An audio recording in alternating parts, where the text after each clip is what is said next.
Vem queimar com a gente. Vem! Aí, eu ajoelhei no quarto, mas foi tipo, Jesus olhou e falou assim: filho, sabe aquela passagem onde eu estava no monte e eu mandei os meus discípulos entrarem no navio e irem sozinho? Entra no barco e vai. Mano, eu não queria, cara. Mano, eu não queria mesmo. Mas é fome por Deus, cara. Sabe, a fome te faz fazer aquilo que você não quer fazer, mas aquilo que você precisa fazer. A fome te faz fazer o que você tem que fazer. Um homem ou uma mulher de Deus não faz o que quer fazer. Quem faz o que quer é uma criança. Um homem ou uma mulher de Deus faz o que tem que ser feito. Um homem ou uma mulher de Deus faz o que Deus falou para fazer. E desertos, situações difíceis é que mostram se nós temos fome por Deus.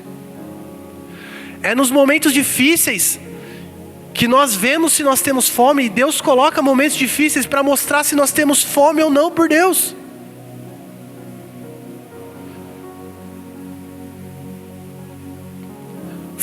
Desertos nos convidam a lugares mais altos na presença de Deus. Desertos mostram aonde está o nosso coração. Nós precisamos diariamente fazer uma introspecção dentro de nós, falando assim: cara, a minha fome é por Deus? Eu tenho fome pelas coisas do alto? Ou eu só uso Jesus para alcançar os meus objetivos? Sabe, existe a multidão, existe os 70, existe os 12, existe os 3, existe o 1, cara. Você pode ser multidão se você quiser. A multidão, o que ela faz? A multidão vai até o pé do monte, fala: Jesus, preciso disso. Jesus, tó. Jesus, preciso daquilo. Tó. Jesus, me dá um emprego. Tó. E pega e vai embora. Existe os 70. É um pouquinho mais legal. Aí você já virou obreiro na casa do Senhor. Você já está expulsando os demônios. Você já está orando por os enfermos. Legal, mano. Aí começa a ficar legal quando você entra nos 12, mano. Porque quando você entra nos 12, é o seguinte: Jesus fala para todo mundo. Aí quando ele chega para os 12, fala assim: vem cá que eu vou te explicar melhor. Só que aí já fica um pouco mais difícil, né? Porque os 12 tem que largar a família. Os 12 tem que deixar a vida para trás, né? Aí, dentro dos 12 você tem 3: Pedro, Tiago e João. Não vou nem considerar Lázaro aqui, tá? Só estou falando dos discípulos ali, do ministério de Jesus. Aí você tem os 3, que é quando Jesus vai subir o monte da transfiguração, ele fala assim: vem vocês 3. Ou quando ele vai ressuscitar a filha de Jairo, ele fala assim: só vem vocês 3 comigo. Porque tem coisas que só quem já está num nível de intimidade mais profunda com Jesus que vai ver. Sabe, tem lugares, cara, que você só vai acessar se você tiver fome. Tem lugares que você só vai entrar se você tiver fome. Quando você lê os evangelhos, você vê que parece que João, Tiago e Pedro não saem do pé de Jesus, cara. Jesus vai em tal lugar, eles estão atrás. Jesus está indo lá, eles estão atrás. Sabe? E tudo bem se você não quiser. Só que o que eu quero dizer, tem um lugar maior, cara. Tem uma coisa mais profunda. Sabe? Tem um lugar superior. E aí você vai para João, cara. João deitava no peito de Jesus. Em nenhum lugar nas escrituras diz que Jesus convidou João para deitar no peito dele. João, ele foi, cara. João falava: eu sou o discípulo mais amado. Jesus nunca falou isso para ele.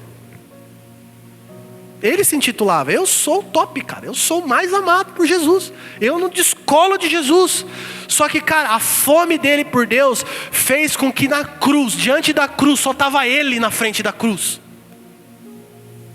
Quando todo mundo largou Jesus por vergonha, porque em nenhum momento quando você lê, você vê que Herodes mandou prender todo mundo. Herodes só mandou prender Jesus.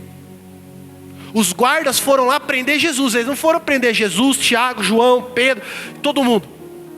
Eles só foram prender Jesus. Ele falou assim: quem vocês procuram? Eles: nós procuramos Jesus. Ele não está: eu estou procurando Jesus e seus discípulos. Não, eles só queriam Jesus.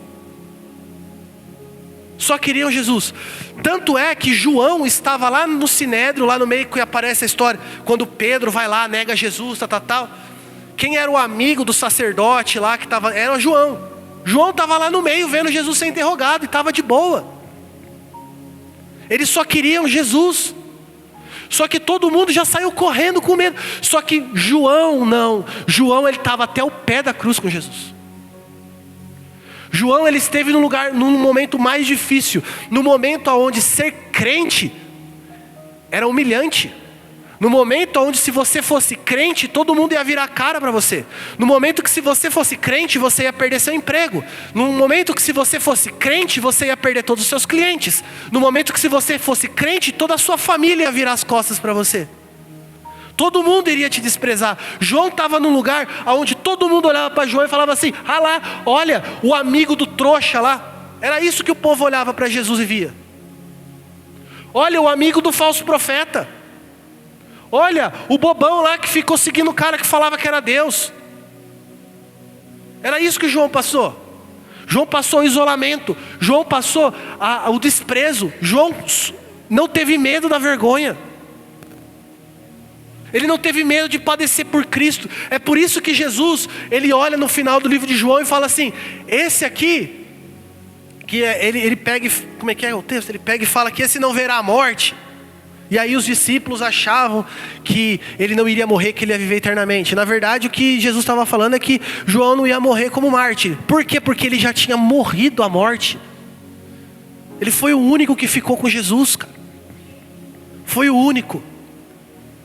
Ele preferiu a vergonha, ele preferiu ser injuriado, ele preferiu perder a reputação dele, mas não perder o Senhor dele.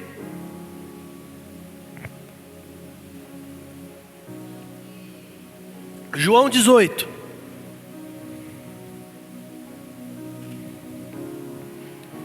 Deixa eu ver se é João 18. Acho que é 18 ou 19. Não. É João 19, acho. Arma aí, gente, eu vou achar. Ah, não, é João 20. Aí é o errado.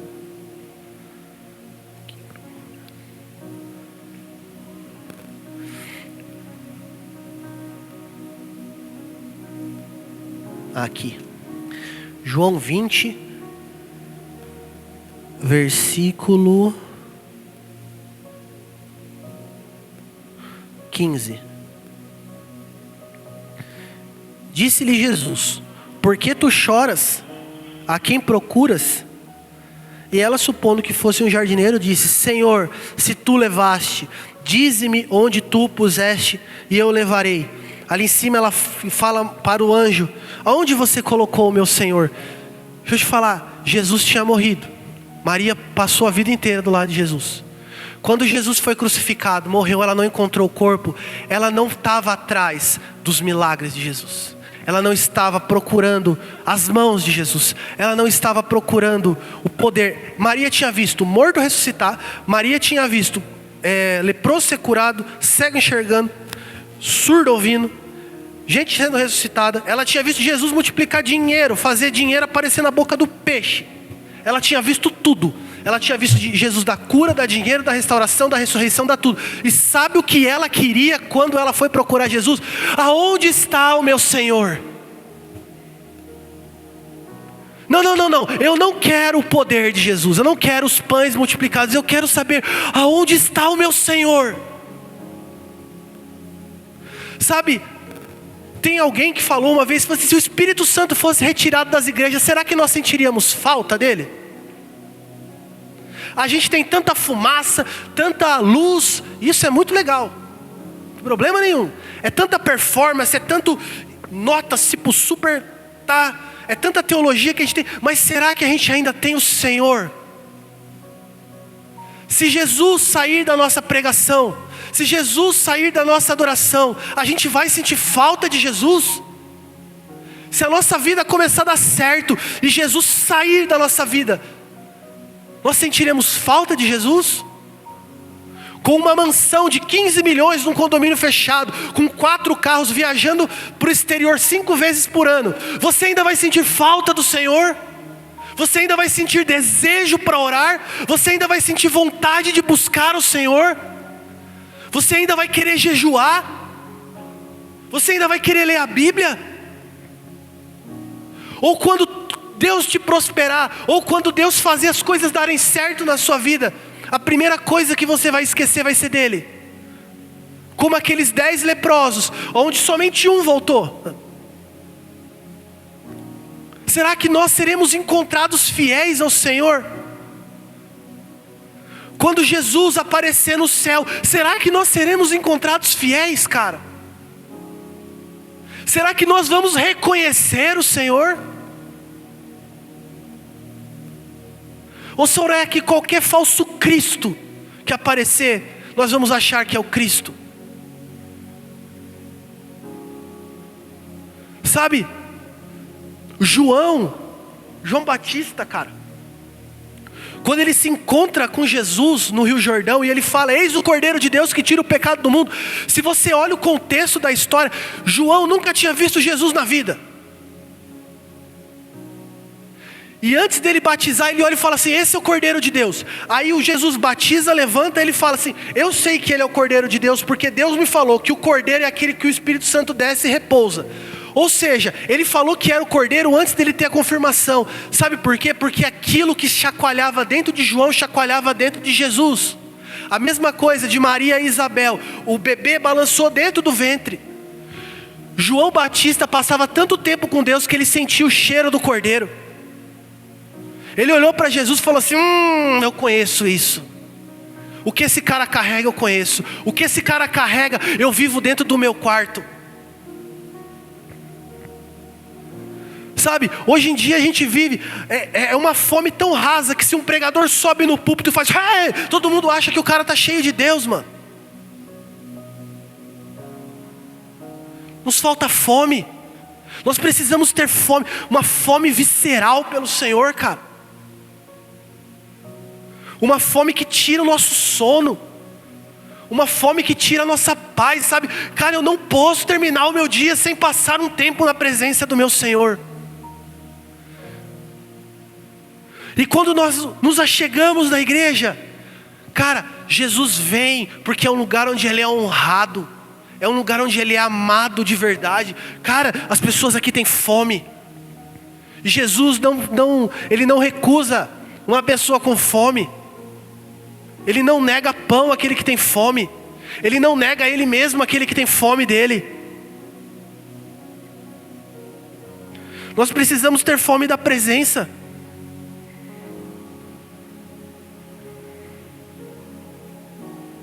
E a presença de Deus, muitas vezes não é um lugar bonitinho. A presença de Deus não é um lugar confortável. Aliás, Espírito Santo e conforto são duas coisas opostas. Você nunca vai viver com o Espírito Santo e viver confortável. Nunca. Êxodo 19, versículo 9. Disse o Senhor a Moisés: eis que virei a ti numa nuvem escura, para que o povo ouça quando eu falar contigo, e para que também creiam sempre em ti, porque Moisés tinha anunciado as palavras do Senhor ao povo. Deus fala: eu virei a ti numa nuvem escura. Deus não fala: eu vou vir para você numa nuvem fofinha em formato de pônei. Eu vou vir numa nuvem escura. Quando Deus desce no Monte Sinai, o Monte Sinai fumegava. Relâmpagos, raios, todo mundo ficou com medo. Até o próprio Moisés, em Hebreus fala que Moisés ficou com medo. Sabe por quê? Porque a presença de Deus é um lugar terrível. Gênesis 29, Jacó olha: terrível lugar é esse, a casa de Deus. Terrível presença. As minhas estruturas se abalam quando estou diante do Senhor. Onde está o nosso temor ao Rei dos Reis? Nós temos que subir um monte confiadamente. Sim, nós temos que subir, mas nós temos que saber que Ele é o Senhor. E Ele está dentro de uma nuvem escura, de uma nuvem espessa, onde tem raios, relâmpagos, trovões. Não tem florzinha, não tem poneizinhos pulando, não tem ursinhos carinhosos soltando o coraçãozinho. O amor de Deus é doutrinal. O amor de Deus não amacia seu ego. O amor de Deus, a presença de Deus não fala assim: ah não, tá tudo bem aqui como você está vivendo. Não, se você entra na presença de Deus, não tem como você sair do mesmo jeito. Não tem como você olhar para o Senhor e não ver: cara, como eu preciso melhorar, como eu preciso me arrepender. Não tem como. E aqui Deus fala para Moisés: eu virei a ti numa nuvem escura, para que o povo creia em você, Moisés. Sabe por que ele está falando isso? Porque Deus, quem habita na presença de Deus, é quem se submete a processos. É quem aceita: não, eu vou entrar nessa tempestade. Não, eu vou entrar nessa bagunça. Não, eu vou entrar nesse negócio doido aqui, porque Deus está lá no meio. A presença de Deus está lá dentro daquela nuvem. Só que quem passa por essa nuvem, chega no lugar de habitação, ele recebe autoridade. Então muitas vezes a gente quer falar com alguém, a gente quer falar sobre algo, e ninguém escuta, porque nós não passamos pela nuvem espessa. Nós não passamos pela nuvem escura. Nós estamos lá olhando e falando sobre a nuvem. Olha, a nuvem é isso, a nuvem é aquilo. E a gente não entra na nuvem. A gente tem muita informação sobre a presença de Deus, mas nós não vivemos a presença de Deus.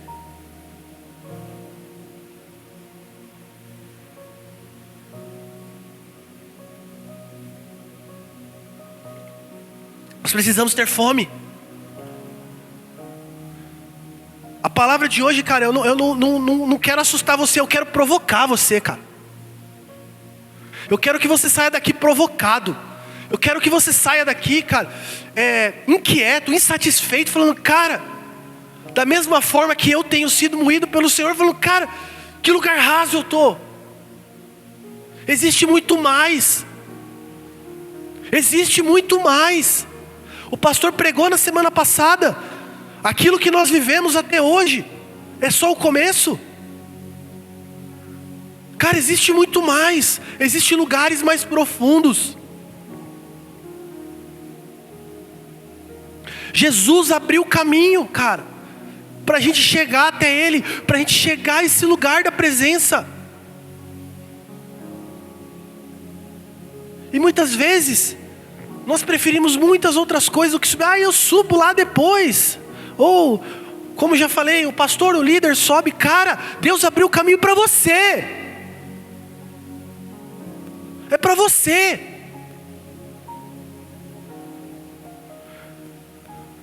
Deixa eu te falar uma coisa. Louvor, se quiser já pode ir preparando aí já. Já está acabando já.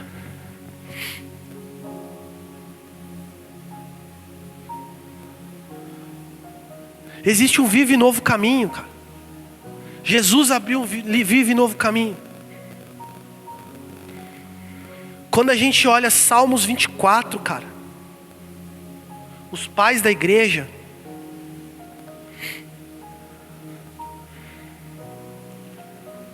no Salmos 24, isso é muito poderoso.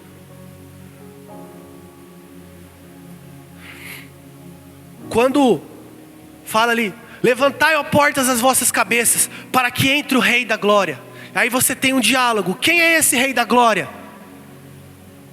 Os pais da igreja tinham um entendimento que isso, até a ressurreição de Cristo, presta atenção nisso aqui, até a ressurreição de Cristo, nunca nenhum homem havia pisado no céu.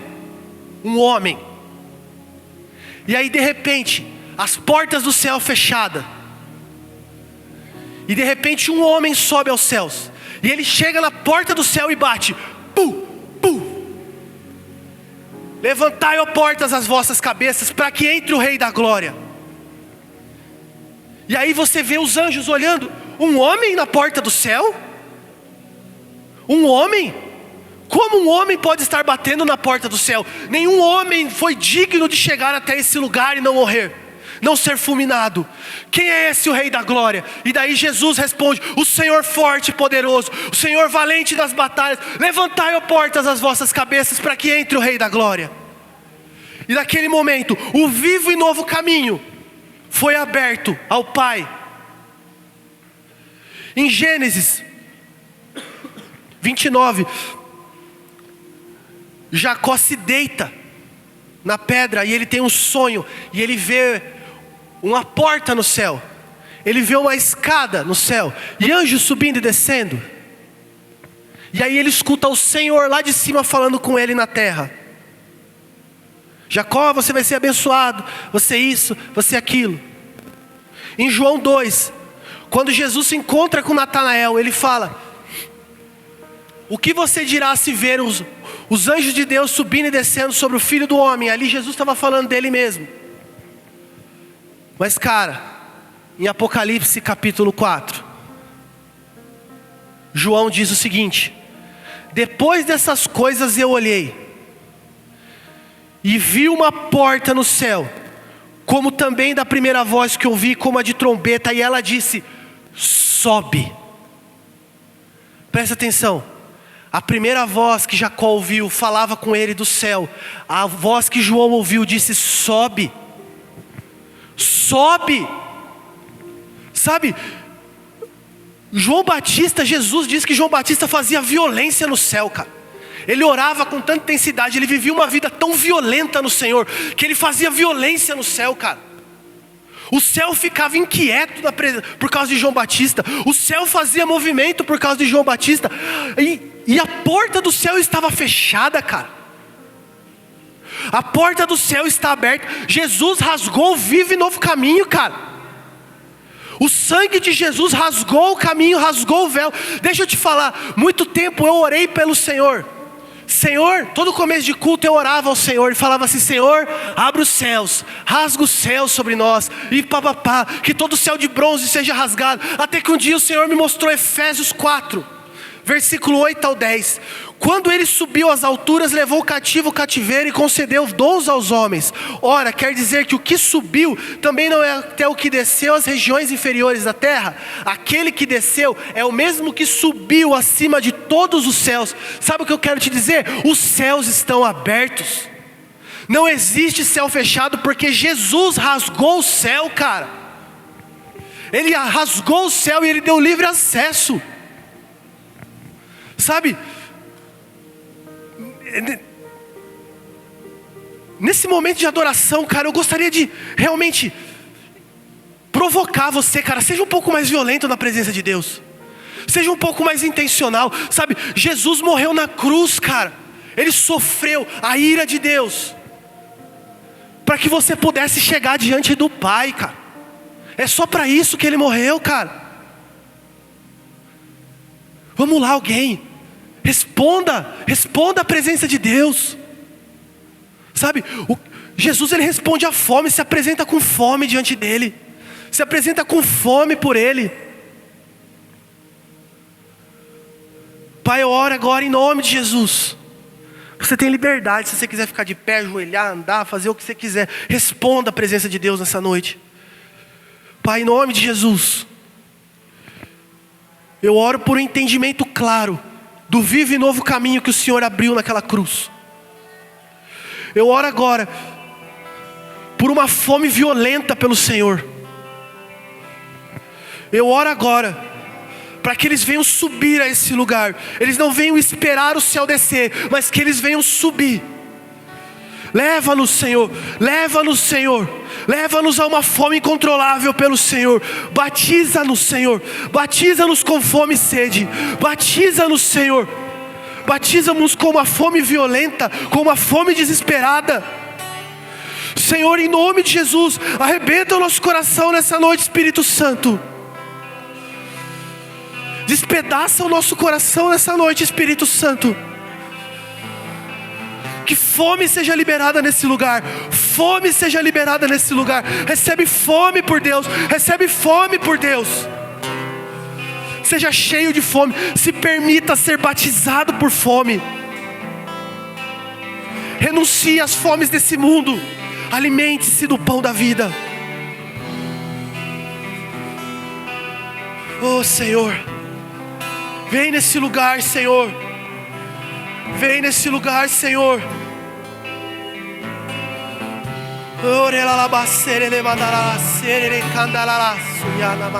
Aproximei, permaneci, o teu olhar me consumiu. E eu sou todo teu. Me aproximei, permaneci, o teu olhar me consumiu. Me aproximo e eu me dou a ti. Me aproximei, permaneci, o teu olhar me consumiu. E eu sou todo teu. Me aproximei, permaneci, o teu olhar quebrou minhas razões. E eu sou todo teu. Um fogo em teus olhos fez eu me apaixonar. Queimou todos os outros amores. Queimou todos os outros amores. Me aproximei, permaneci, o teu olhar me consumiu. Eu sou todo teu. Me aproximei, permaneci, o teu olhar me consumiu.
Há uma faísca, Jesus. E deixa ele classou.